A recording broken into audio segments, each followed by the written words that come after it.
Trapped in the Game, an NPC survival story. Chapter 2.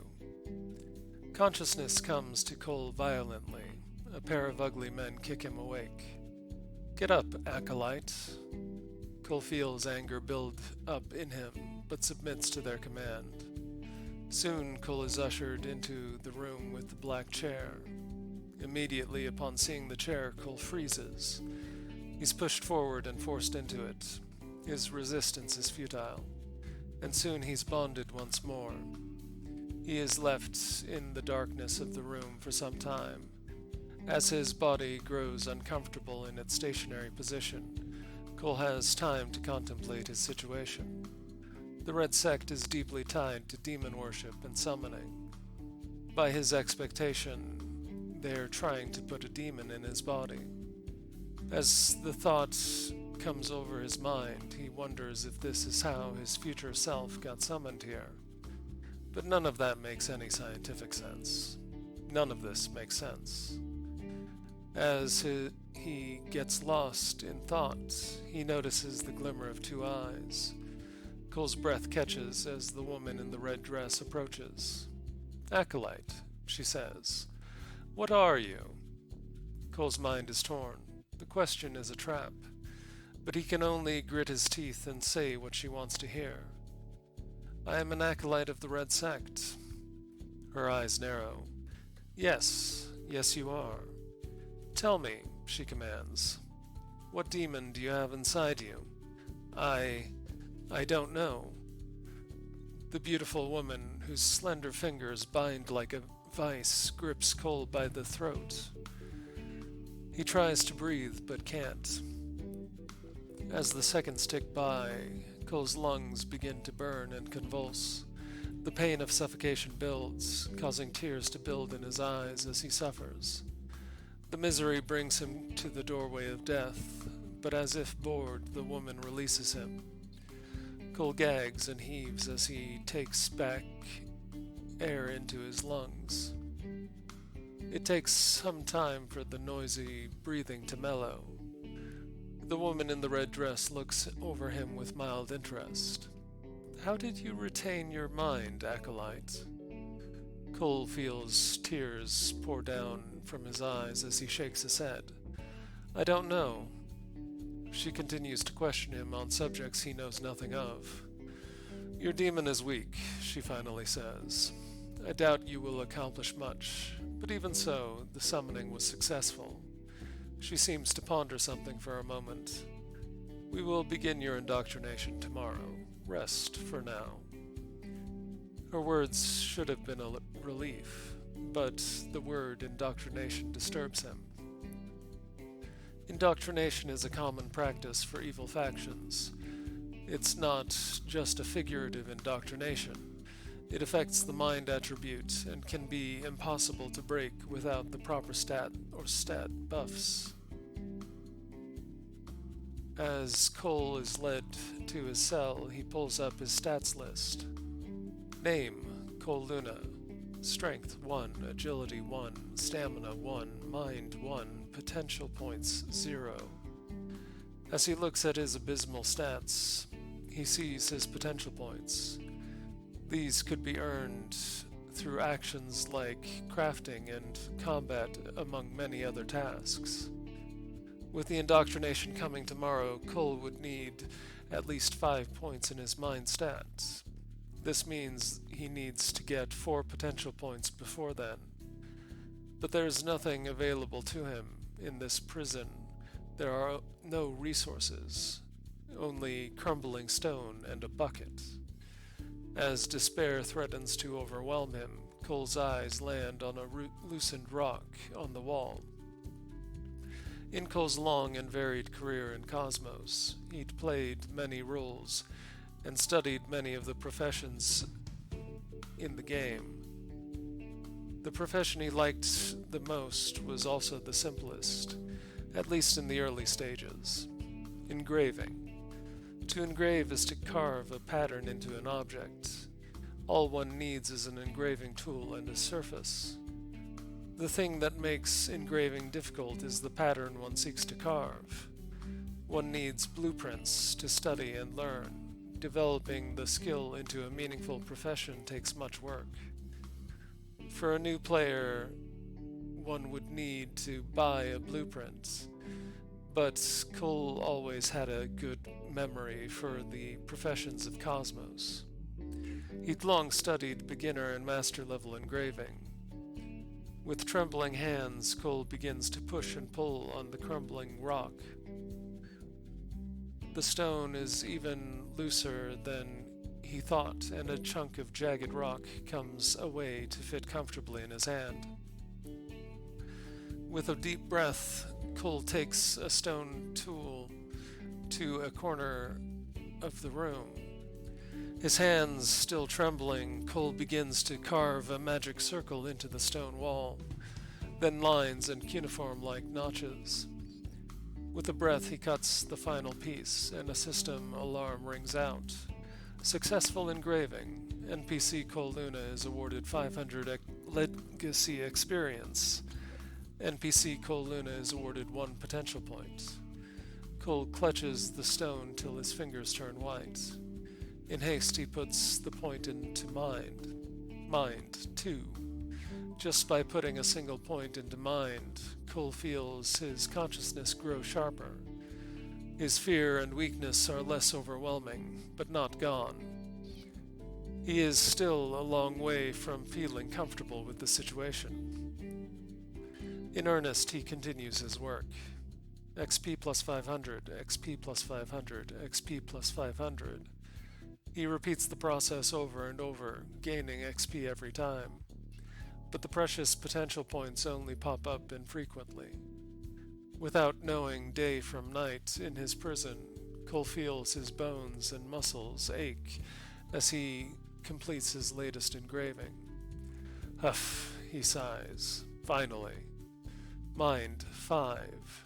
He's managed to reach the necessary mind stat to survive the indoctrination, hopefully, at least. Additionally, his undefined class has been designated Engraver.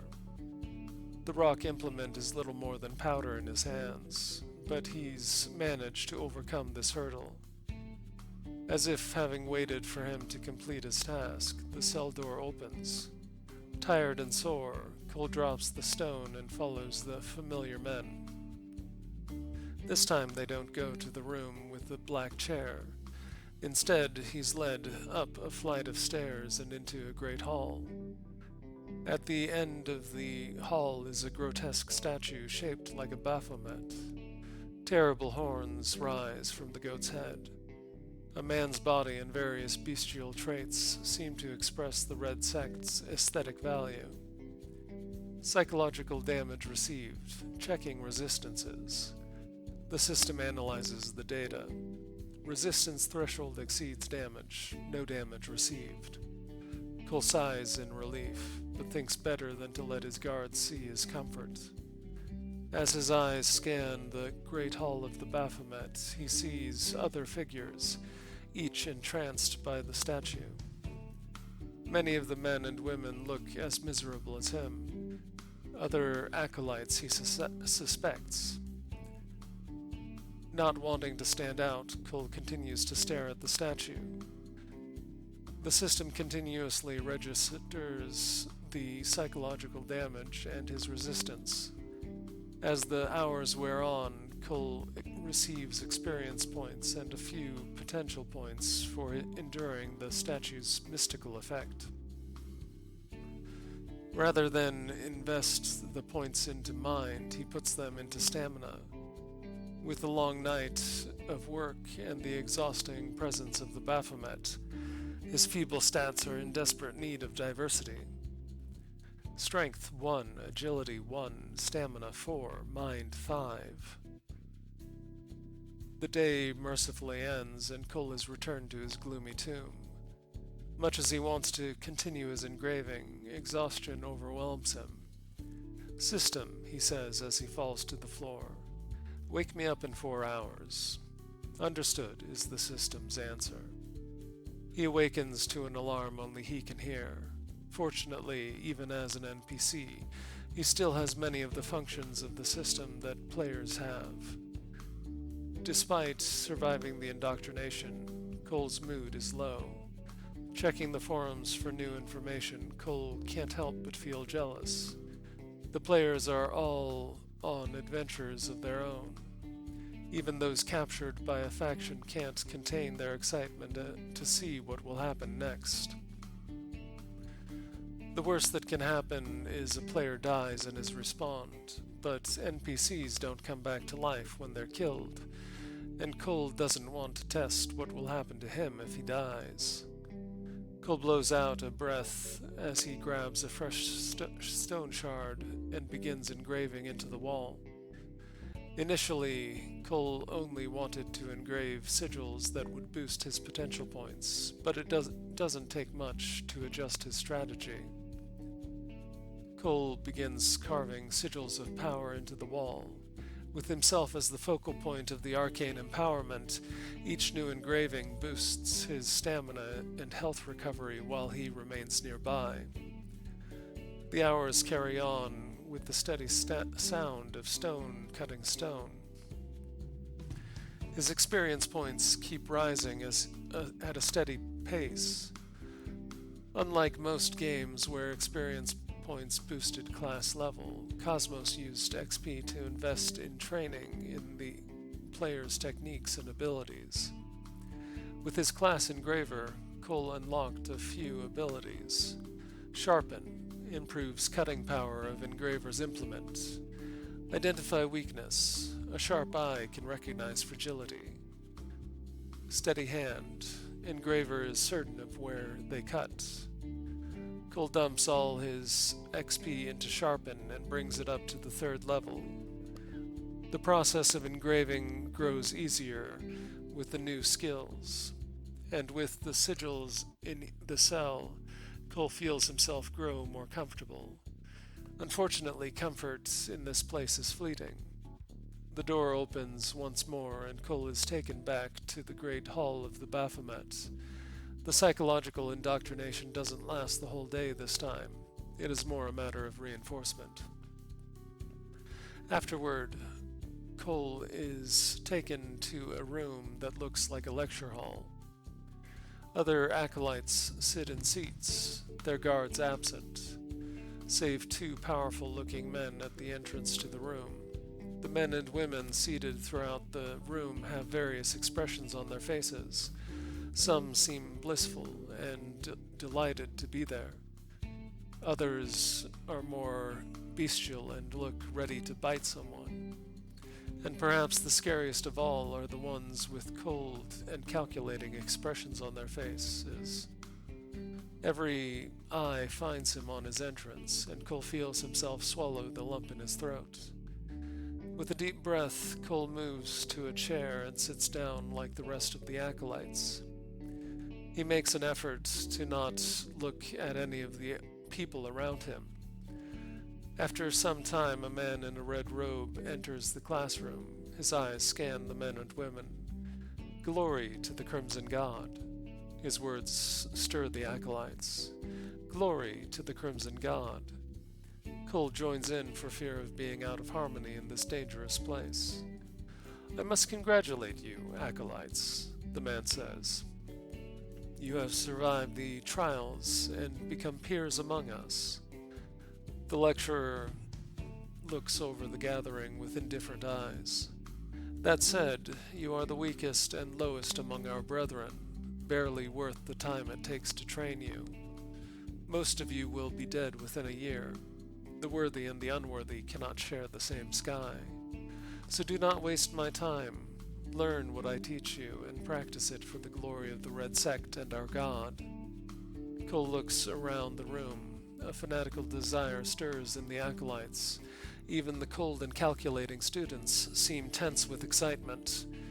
"Now," the lecturer says, "who can summon their demon?" Cole feels his stomach turn. Was he supposed to summon a demon? As far as he understood, he is his own demon. As Cole is caught up in his uncertainty, an enthusiastic young woman with a crazy glint in her eye raises her hand in earnest. The lecturer nods. "Come forward." The woman is bubbly with excitement. "Go ahead," the red-robed lecturer says. The woman extends a hand and summons a magic circle on the floor before her. The circle glows with a twisting purple and red light. From it, a small creature with ugly yellow skin and pointy ears rises. Cole recognizes it as a warlock's first summoned demon. A low-level damage dealer with high mobility and the ability to throw fireballs. The young woman stands proudly over her demon. The lecturer sighs. Acceptable, but hardly impressive. Go back to your seat. The woman's excitement is dampened under the critical response she receives. Anyone else? The lecturer asks. The calculating people don't volunteer, preferring not to show their level to those they view as competition. But the bestial fellows stand up. Fierce looks are exchanged as the alpha of the group is decided. Finally, an angry guy, several heads taller than Cole, strides to the front of the room and summons a savage-looking magic circle. A hellhound that would come up to Cole's shoulder bares its fangs at the acolytes. The giant of a man pats the beast on the head, but the beast does nothing to hide its aggression. The lecturer nods. Still conventional, but certainly an impressive demon. Go back to your seat. As the man returns with his beast, the hellhound bares its fangs at the little imp who hides behind its mistress's legs. The young woman frowns at the giant pair but says nothing. When everyone is settled, the lecturer continues. The Red Sect finds its powers in the demons of fell corruption. Our priests can summon hordes of these monsters. Do not feel proud of your singular summons. Another of our specializations is in blood magic. The heresy of the light considers blood magic an even greater evil than the demonology. But they do not understand the soul as we do. They would imprison the soul in the body, whereas we use the medium of the soul, blood, to write our will into this world. As the lecturer continues, Cole hears many things he'd already known from playing these paths over the years he'd been playing Cosmos. The lecturer continues on for some time before the red-robed man makes his closing remarks. Now that you've been instructed on the basics, you are free to explore the temple. I warn you that there are many places here that you are not permitted entry. You only get this warning once. Trespassing where you are not allowed will result in your death. Go. With that, the man leaves the room. Cole watches as the man with the hellhound gets up and exits the room, a violent look on his face as he gazes over his shoulder before continuing. Others leave hastily. Cole waits for a minute before also vacating the room. The vanishing figures each go their own way. The temple is a maze of corridors, and Cole has difficulty finding his way back to his accursed tomb, but he thinks it best to ground himself before exploring. Even so, Cole feels his stomach tremble. With all the fear and anxious labor, Cole realizes he hasn't eaten since he'd arrived in this temple. With an effort to remember his starting point, Cole leaves the room in search of food. The maze of the temple turns out to have a more simple layout than Cole had at first assumed. The Great Hall of the Baphomet is at the center, with corridors leading out to a grand stairway leading down into a valley. The valley is covered in rust-red soil that gives the region a red aura as the sun slips downward in the sky. On the stairway, many men and women of differing status go about their business. Some move in groups, but most act independently. At the base of the stairway, vendors set up shops varying from food to armor and weapons. The aroma of roasted meat draws Cole to a man grilling unknown meat over a small fire. The cook's mean eyes glare at Cole. 12 silver per kebab. Cole sighs and turns away. He had to think. If they use the standard copper, silver, and gold currency system, then they could earn money by performing quests. In Cosmos, quests aren't something that advertise themselves, but most of the time you have to investigate. But in the starting zones like this, a primary quest giver wouldn't be hard to identify. After scanning the crowd, he sees a woman in a red robe like that of the instructor. "Greetings, priestess," Cole says with feigned piety. The woman looks him over. "Acolyte," she says. "Do you seek a task?" Cole nods. "I do, priestess." She lets out a breath. "The light is dying, as will you if you venture too far into the valley before nightfall." She looked into the valley. The valley is plagued with gophers. They're mere pests, but it would serve the temple to have their numbers culled. For every 10 you slay, you will be rewarded. Cole blinks a few times. For such a scary faction, this first task just doesn't seem to fit the image. Shrugging, Cole moves out into the valley. The best weapon he can manage is a sharp stone he found close to the base of the stairway. Other members of the Red Sect come and go while Cole sneaks up on a communal gopher territory. The critters pop out of their burrows from time to time. After watching their movements for a while, Cole decides to act. He rushes a burrow as a gopher jumps up.